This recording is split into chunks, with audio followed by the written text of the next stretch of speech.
আজকে আমরা এসেছি ঐতিহাসিক ও আধুনিক ধনবাড়ি ঘুরে দেখতে। থাকছে ধনবাড়ি নবাব বাড়ি, মডেল মসজিদ, মডেল উপজেলা, আনন্দ ভবন পার্ক, আর একটা স্পেশাল খাবার যেটা না খেলে ধনবাড়ি আসাটাই বৃথা।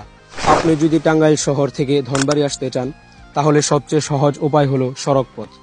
দূরত্ব প্রায় 55 কিলোমিটার, সময় লাগে আনুমানিক 1.5 ঘন্টা। টাঙ্গাইলের নতুন বাস স্ট্যান্ড থেকে ধনবাড়ি রুটে নিয়মিত লোকাল বাস ও মিনি বাস চলাচল করে থাকে। প্রচলিত যানবাহনের মধ্যে রয়েছে বিনিময়, রাজীব এবং সোনালী পরিবহন।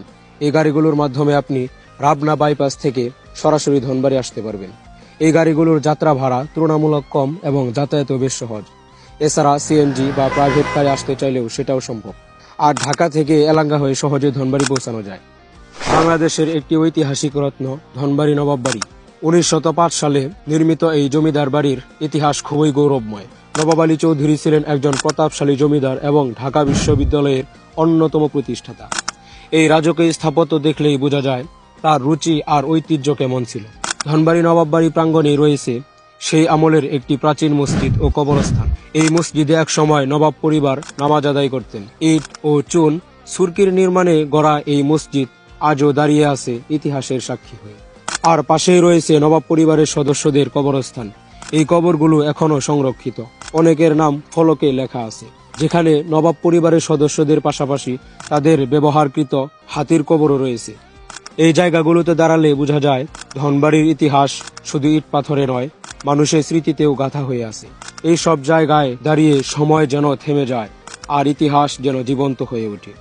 এটা হচ্ছে ধনবাড়ি মডেল মসজিদ। আধুনিক স্থাপনায় তৈরি এই মসজিদ একদিকে যেমন দর্শনীয়, অন্যদিকে প্রার্থনার জন্য প্রশান্তির জায়গা। জায়গাটি খুবই পরিচ্ছন্ন ও শীতল পরিবেশে ঘেরা। ধনবাড়ি প্রশাসনিক কেন্দ্র আজ অনেক আধুনিক হয়েছে। এই মডেল উপজেলা ভবনটিও তার প্রমাণ। সবকিছু সুন্দর এবং পরিপাটি। ধনবাড়ি মানুষের বিনোদনের অন্যতম কেন্দ্র হচ্ছে আনন্দ ভবন পার্ক। পরিবার, বন্ধু বান্ধব নিয়ে ঘোরার জন্য খুবই চমৎকার জায়গা। ছোটদের জন্য খেলাধুলার ব্যবস্থা আর বড়দের জন্য আরামদায়ক বসার জায়গা সবই রয়েছে। এবার চলুন খাবারের দিকে। ধনবাড়িতে না খেলে চলে না এমন একটা খাবার, কেউ বলে মিল্লি, কেউ বলে মেন্দা। এই বিশেষ আইটেম পাওয়া যায় রজনীগন্ধা হোটেলে। চাউলের গুঁড়ো আর গরুর মাংস দিয়ে তৈরি এই মেন্দার স্বাদ একবার খেলে ভুলতে পারবেন না। তো এই ছিল ধনবাড়ির সংক্ষিপ্ত কিন্তু দারুণ একটা ভ্রমণ। ইতিহাস, আধুনিকতা আর স্বাদের অনন্য মিছিল এই ধনবাড়িতে। ভিডিওটা ভালো লাগলে লাইক দিন, কমেন্টে জানিয়ে দিন কেমন লেগেছে। আর পেজটি ফলো দিয়ে না থাকলে পেজটি ফলো দিয়ে আমাদের সাথেই থাকুন। দেখা হবে পরের কোনো ভিডিওতে।